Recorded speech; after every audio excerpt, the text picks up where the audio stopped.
इस मूवी की शुरुआत एंशिएंट हिस्ट्री के प्रोफेसर डॉक्टर बेंजामिन क्रिस्ट की रिकॉर्डिंग से हुई, जिसमें उन्होंने बताया कि बुक ऑफ डेथ नाम की किताब circle of wise man group ने ढूंढी थी, लेकिन मेरे मना करने के बाद भी उन्होंने शैतानी मंत्र पढ़ के नर्क के दरवाजे खोल दिए। साथ ही साथ उन्होंने बताया कि इन शैतानों को मारने के लिए उन्होंने खंजर पर तंत्र विद्या की और उसे लॉकर नंबर 5 में रख दिया, और जैसे ही उस खंजर की मोहर हटाई जाएगी वैसे ही सभी शैतान उसे ढूंढने लगेंगे, क्योंकि उस खंजर से वार करने पर शैतानों को वापस नर्क में भेजा जा सकता है। और ये सब डॉक्टर बेंजामिन का नाती जोसेफ अपनी बुक के लिए पढ़ रहा था, लेकिन इसी बीच गलती से जोसेफ को एक पैकेज मिला जिसमें वो खंजर था। जैसे ही उसने खंजर की मोहर हटाई वैसे ही हमें एक शैतानी डेमन को जागते हुए दिखाया गया। इविल डेड बर्न की स्टार्टिंग उसी लेक से हुई जिस लेक पर इविल डेड राइज का एंड हुआ था। इस लेक में हमें दो दोस्त जेरिड और लियो को फिशिंग करते हुए दिखाया गया। वो दोनों किनारे पर आ गए क्योंकि लियो की गर्लफ्रेंड बार बार उसे कॉल कर रही थी, जिसके बाद जेरिड अकेले फिशिंग करने लगा। तभी उसकी फिशिंग लाइन में कुछ भारी सी चीज फंसी, जिससे उसे लगा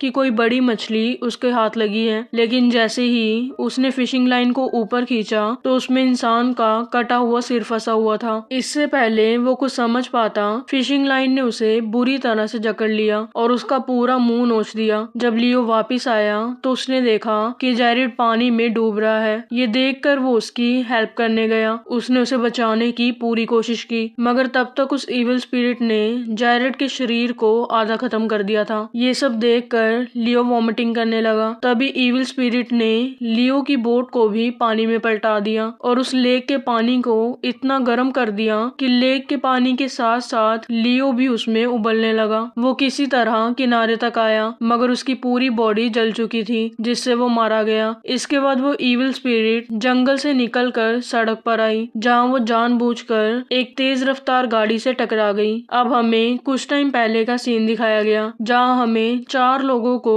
क्लब में पार्टी करते हुए दिखाया गया। जोसेफ, उसकी गर्लफ्रेंड थिया, जोसेफ का भाई विल और विल की वाइफ एलिस। ये सभी जोसेफ की बर्थडे पार्टी एंजॉय कर रहे थे। दरअसल वो एक राइटर है जो अपनी पहली 3 बुक्स कंप्लीट किए बिना ही चौथी बुक लिख रहा था। उसके बर्थडे पर विल ने उसे एक महंगा पेन गिफ्ट किया। वहीं एलिस भी उसे एक फोटो गिफ्ट करते हुए बर्थडे विश करती है, जिस पर थिया मजाक में कहती है कि क्या तुम अपने देवर को किस करना चाहती हो। एलिस कहती है कि मैंने शायद कुछ ज्यादा पी ली है और हम फ्रेंच लड़कियां ऐसे ही विश करती हैं। ये सब सुनकर विल को गुस्सा आ गया। यही हमें दिखाया गया कि उन दोनों के बीच कुछ भी सही नहीं चल रहा। एलिस और थिया दोनों बाहर आकर स्मोकिंग करने लगे। विल अपने भाई को बताता है कि मैं एक बच्चा प्लान करने की सोच रहा हूँ, लेकिन एलिस हमेशा नशे में रहती है। दूसरी तरफ क्लब का एक कोलीग माइक आकर एलिस से सिगरेट मांगता है। इसी बीच विल भी बाहर आ गया और ये सब देखकर अपनी वाइफ से लड़ने लगा। दरअसल ये क्लब विल का है, जिसे चलाने में एलिस उसकी मदद करती है। वो उसे कहती है कि तुम ऐसे ही करते हो, सबको ये दिखाते हो कि मैं हमेशा नशे में रहती हूँ। जब वो वहाँ से जाने लगी तो विल गुस्से में उसे कहता है कि जाओ, जाकर पूरी रात माइक के साथ ही रहो। एलिस रोते हुए उसे कहती है कि तुम नर्क की आग में जलोगे। अब विल गुस्से में गाड़ी लेकर क्लब से निकलने लगा। जोसेफ उसे रोकने की कोशिश करता है, मगर वो नहीं रुकता। अब सीन प्रेजेंट में शिफ्ट हुआ, जहाँ वो इविल स्पिरिट विल की कार से टकराई थी, जिससे उसकी कार पलट गई। एक्सीडेंट इतना बुरा था कि इविल स्पिरिट का सर उसके धड़ से अलग होने लगा। वो इविल स्पिरिट विल से कहती है कि आखिरकार मैंने तुम्हें ढूंढ लिया और अब तुम मुझे अपनी फैमिली के पास लेकर जाओगे। जिसके बाद उसने विल को कार की सीट बेल्ट से जकड़ लिया और वो 4 शैतानी मंत्र बोलकर विल की कार में आग लगा दी, जिससे वो वहीं तड़प तड़प कर मर गया। विल की मौत से एलिस काफी टूट चुकी थी। वो अपने डैड से कहती है कि वो विल के पेरेंट्स से नहीं मिलना चाहती। अगले सीन में हमें विल और जोसेफ की फैमिली को दिखाया गया, जिसमें उनकी मॉम सूजन, उनके डैड एडगर, सूजन की माँ पोली और एक डॉग मैक्स भी है। यही हमने देखा कि जोसेफ और थिया के अलावा एलिस को कोई नहीं समझता था। नानी पोली को दिमागी बीमारी थी, जिसकी वजह से वह एलिस को पहचान नहीं पाई। ये सभी लोग विल के अंतिम संस्कार के लिए वहाँ इकट्ठे हुए थे। दरअसल उसके पेरेंट्स एलिस को कुछ खास पसंद नहीं करते थे। सेरेमनी में सूजन विल को याद करते हुए कहती है जब वो पेरिस गया तो उसने वहाँ एक फ्रेंच लड़की एलिस से शादी कर ली और अब वो अपनी फैमिली को आगे बढ़ाने के बारे में सोच सोच रहा था और परिवार को साथ लाने के लिए मैं कुछ भी कुर्बान कर देती। जिसके बाद मैनेजर ने विल और एलिस की शादी का गाना चलाया, लेकिन एलिस की आंखों में एक भी आंसू नहीं था। वहाँ का एम्प्लॉय विल की बॉडी को जलाने वाला था कि तभी एडगर वहाँ आकर एक आखिरी बार अपने बेटे को देखने की रिक्वेस्ट करने लगा। जिसके बाद वो एम्प्लॉय 5 मिनट के लिए उसे विल से मिलने देता है। जब एडगर अपने बेटे से मिलकर वहाँ से जाने लगा तो उसे उस कॉफिन में से नॉक करने की आवाज आने लगी, जिससे उसे लगा कि शायद उनका बेटा जिंदा है और उसने वो कॉफिन तोड़ दिया, जिसमें से विल की जली हुई बॉडी बाहर आई और एडगर के हाथ को जलाकर एम्प्लॉय पर हमला करके उसकी बॉडी के टुकड़े कर दिए। एडगर की आंखों का रंग बदलने लगा, जिसका मतलब था कि विल की बॉडी में जो इविल स्पिरिट थी उसने एडगर को भी अपने वश में कर लिया था। दरअसल ये शैतान जरा सी खरोच लगने पर भी किसी की भी बॉडी को अपने कब्जे में कर सकता था और ऐसा ही एडगर के केस में हुआ। हाथ जलने से शैतान उसकी बॉडी पर कब्जा कर लेता है। सेरेमनी खत्म होने के बाद वो सभी अपने लेक हाउस वाले घर में आ गए। सुजैन स्टोर रूम में सफाई कर रही थी, तभी जोसेफ उसे ढूंढते हुए वहां आया। सुजैन उसे कहती है कि मैंने तुम्हें ये सब फेंकने के लिए कहा था, जिस पर जोसेफ उसे कहता है कि मैंने बस काम की चीजें ही रखी है ताकि मैं इनका यूज करके अपनी बुक कंप्लीट कर सकूं। नाना जी एक प्रोफेसर होने के साथ साथ इविल स्पिरिट्स पर रिसर्च भी किया करते थे। उनका मानना था कि इविल स्पिरिट्स लौट कर आ सकती हैं, लेकिन वो उसकी कोई बात नहीं सुनती और अपने डैड के बारे में बुरा भला कहते हुए उनकी रिसर्च फाइल्स को गार्बेज बैग में डालने लगी। यही हमें पता चलता है कि नानी बार बार बोनी का नाम क्यों लेती थी। दरअसल बोनी सुजैन की छोटी बहन थी जो किसी बीमारी की वजह से मारी गई और तब से सुजैन पर अपनी फैमिली को साथ रखने का प्रेशर आ गया था। नीचे आने पर उन्होंने देखा कि नानी थिया को चोर कह रही थी। दरअसल नानी की एक टांग नकली होने की वजह से वो खुल गई थी, जिसे लगाने में थिया और एलिस उनकी हेल्प कर रही थी, लेकिन नानी को लगा कि शायद वो उनके पैसे चुरा रही है। जोसेफ स्टोर रूम का सामान फेंकने जा रहा था, तभी उसने देखा कि एडगर लगातार खांस रहा है। जब एडगर बेसमेंट में गया तब उसे विल की आवाज सुनाई दी, जो उसे खुद को हर्ट करने के लिए उकसा रहा था। एडगर अपनी कलाई काटने ही वाला था कि तभी एलिस वहां आकर उसे रोक देती है। वह एलिस से कहता है कि इसके बारे में सुजैन को कुछ मत बताना। सब डाइनिंग टेबल पर बैठकर एलिस और विल की वेडिंग वीडियो देख रहे थे। जब जोसेफ विल की जगह टेबल पर बैठने लगा तो एडगर गुस्से में कहता है कि ये तुम्हारे भाई की जगह है। यही मैक्स एडगर को देखकर बार बार भौंक रहा था, जैसे कि उसे पता चल रहा हो कि वह एडगर नहीं बल्कि कोई और है। इससे नानी की याददाश्त भी वापस आई और उसने एलिस को पहचानते हुए कहा कि तुम मेरे नाती की पत्नी हो ना। एडगर का बिहेवियर अग्रेसिव होता जा रहा था। सुजैन एलिस से कहती है कि अब तुम्हें ही विल का क्लब संभालना होगा। एलिस उन्हें कहती है कि वो वापस पेरिस जाना चाहती है ताकि अपने डैड के साथ थोड़ा टाइम स्पेंड कर सके। एलिस को उन दोनों के लड़ाई के फ्लैशबैक्स याद आ रहे थे। एडगर सबको एक दूसरे के खिलाफ भड़काने लगा कि तभी अचानक से उसने फोक से बार बार मैक्स पर हमला करके उसे मार दिया। जोसेफ ने उसे रोकने की कोशिश की, लेकिन उसने उस पर भी हमला कर दिया, जिसके बाद वो और थिया उसे कार में बैठाकर हॉस्पिटल ले जाने लगे। रास्ते में एडगर अचानक से उठकर बैठ गया, जिसे देखकर थिया और जोसेफ दोनों बहुत डर गए। तभी उसने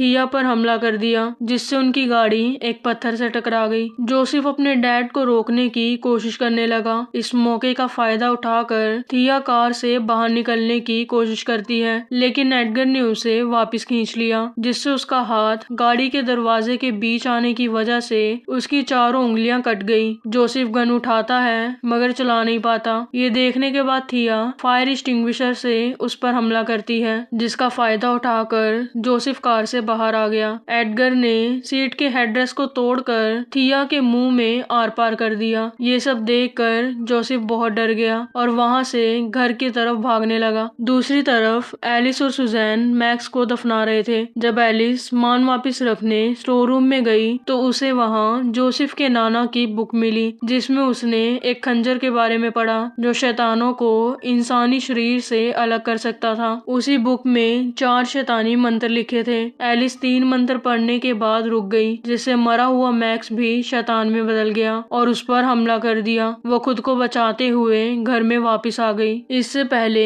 वो सूजन को कुछ बता पाती जोसेफ वहां आकर उन्हें बताता है कि डैड ने थिया को मार दिया। तभी उनके डोर पर नॉक करने की आवाज आई। जब एलिस ने दरवाजा खोला तो बाहर थिया खड़ी थी, जिसके मुंह में हेडरेस आर पार हो चुका था। थिया हेडरेस को अपने मुंह से निकाल कर टेबल पर रखी हुई कैंडल वैक्स उठाकर उनसे कहती है कि ये तुम्हारी फैमिली के नाम, और गरम गरम कैंडल वैक्स पी लेती है। जिसके बाद उसने उन लोगों पर हमला कर दिया। एलिस और जोसेफ ने थिया को धक्का मारकर बेसमेंट में गिरा दिया। बचने के लिए वो चारों घर से बाहर भागने लगे, लेकिन बाहर एडगर गन के साथ खड़ा था। वो जोसेफ से कहता है कि विल की जगह तुम्हें मरना चाहिए था। जिसके बाद वो खुद को गोली मार लेता है। उसकी फैमिली ये सब देख रही थी। उसने कई बार खुद को शूट किया, लेकिन फिर भी उसका कुछ नहीं बिगड़ता। ये सब देखकर वो सभी वापस घर में आ गए और दरवाजे के आगे सामान लगाकर उसे ब्लॉक कर दिया ताकि वो अंदर ना आ पाए। थिया भी बेसमेंट में बंद थी, लेकिन वो बाहर आने के लिए बेसमेंट का दरवाजा तोड़ने लगी। आवाज सुनकर नानी बेसमेंट के पास आ गई। उनकी बीमारी का फायदा उठाकर थिया ने उनसे बेसमेंट का दरवाजा खुलवा लिया। नानी की आवाज सुनकर सभी उनके पास आ गए, जहाँ थिया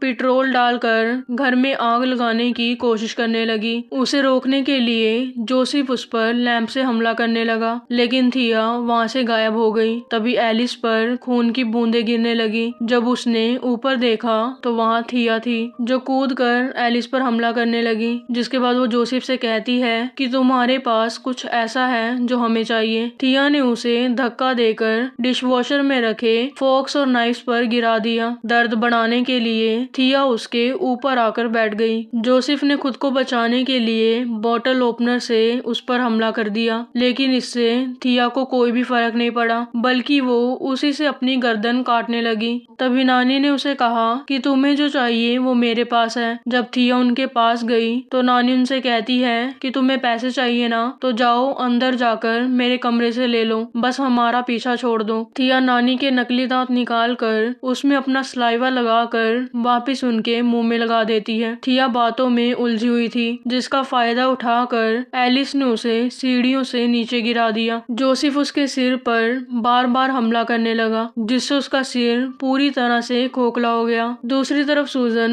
नानी को बेड पर लेटाकर आराम करने के लिए कहने लगी। जब वो वापस जाने लगी तब नानी उठकर बैठ गई। थिया के सलाइवा से वो भी इविल स्पिरिट के वश में आ चुकी थी। जिसके बाद वो बेड पर सीधी खड़ी हो गई और सुजैन को अपने पास बुलाते हुए कहती है कि तुम चाहती थी ना कि सब एक परिवार बनकर रहे, अब तुम्हारे पास मौका है, तुम सबको एक साथ कर सकती हो। जल्दी ही विल भी वापस आ जाएगा। इतने में एडगर भी खिड़की के पास आ गया। सुजैन ने खिड़की खोल दी ताकि वो अंदर आ सके। जिसके बाद एडगर और वो किस करने लगे। इससे उनका सलाइवा भी एक्सचेंज हो गया। उसकी आंखें भी पीली होने लगी, जिसका मतलब था कि अब वो भी शैतान के वश में आ चुकी थी। दूसरी तरफ एलिस के पूछने पर जोसेफ उसे बताता है कि मेरे नाना जी ने अपनी डायरी बुक ऑफ डेथ में लिखा था कि शैतान यहाँ आया था और डायरी को पढ़ने से वापस आएगा, और शायद इन लोगों को वो खंजर चाहिए जो मेरे नाना जी ने अपने सामान में छुपा दिया था।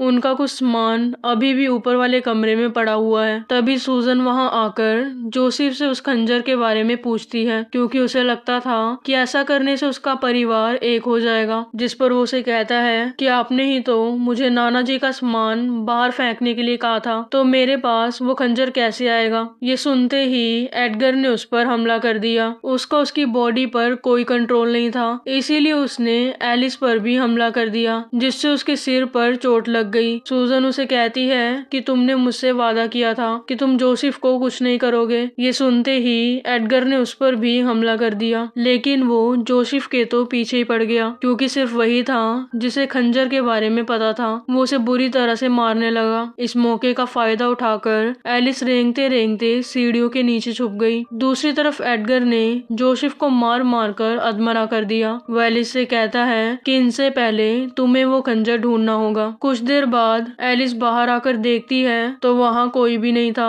वो सीढ़ियों के पास पड़े कटर को उठाकर ऊपर जाने लगी, जहाँ नानी ने उस पर हमला कर दिया। एलिस खुद को बचाने की बहुत कोशिश करती है, लेकिन नानी उसका मुंह कटर पर रखते हुए खंजर के बारे में पूछने लगी। जब एलिस उसका जवाब नहीं देती तो नानी ने उसके कान में पेन डाल दिया, जिससे एलिस के कान का पर्दा फट गया। नानी सूजन को भड़काते हुए हुए कहती है कि इसी की वजह से हमारा परिवार एक नहीं हो पा रहा और तुम इस कटर को ऑन कर दो। सूजन कटर को ऑन करने वाली थी, तभी एलिस पास में पड़े कांच का टुकड़ा उठाकर नानी की आंख में मार देती है और उनकी मशीन में उन्हें फंसाकर सीढ़ियों से नीचे भेज दिया और अपने कान से पेन निकालने की कोशिश की, मगर वो पेन उसके कान में ही टूट गया। तभी एडगर और जोसेफ ऊपर से नीचे गिरे, जिससे जोसेफ मारा गया। अब एडगर एलिस को मारने के लिए ऊपर आ रहा था। उसे ऊपर आता देखकर एलिस कटर और सूजन को लेकर बाथरूम में चली गई और उसे टॉयलेट सीट से बांध दिया। अब वो अपने कान से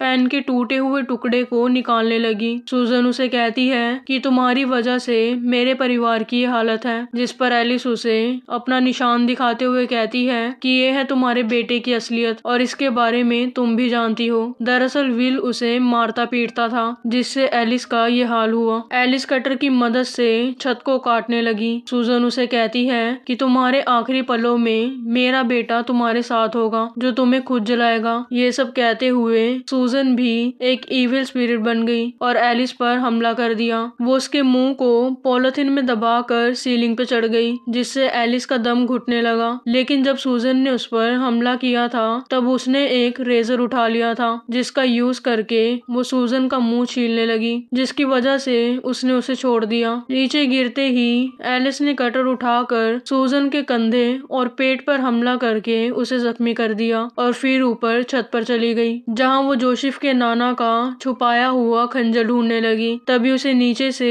जोसेफ की आवाज आई, जो उसे कहता है कि मैं खंजर ढूंढने में तुम्हारी मदद करूंगा और फिर उसी खंजर से तुम्हें मार दूंगा। तभी एलिस को एक टूल बॉक्स मिला, जिसमें अलग अलग तरह के खंजर थे। जोसेफ भी वहां आ गया। एलिस एक एक करके उस पर अलग अलग खंजर से वार करने लगी, लेकिन वो सभी गलत थे। तभी एक खंजर से हमला करने पर जोसेफ नीचे गिर गया, जिससे एलिस समझ गई थी कि ये वही खंजर है। सूजन और एडगर उसका पीछा करते हुए स्टोर रूम में आने लगे, लेकिन एलिस कटर लेकर बाहर छत पर चली गई, जहां उसके हाथ से वो खंजर नीचे गिर गया। लेकिन वो समझदारी से काम लेते हुए चिमनी में छिप गई। जब सूजन उस पर हमला करने आई तो खुद को बचाने के लिए एलिस ने कटर से उस पर हमला कर दिया, जिससे उसकी गर्दन धड़ से अलग होकर नीचे गिर गई। एलिस भी नीचे आ गई, जहां एडगर उसका पीछा करते हुए आया। एलिस ने उस पर भी कटर से हमला करके उसके चेहरे के 2 टुकड़े कर दिए और घर में आग लगाकर वहां से बाहर आ गई, जहां मैक्स भी उस पर हमला करने आया। लेकिन एलिस ने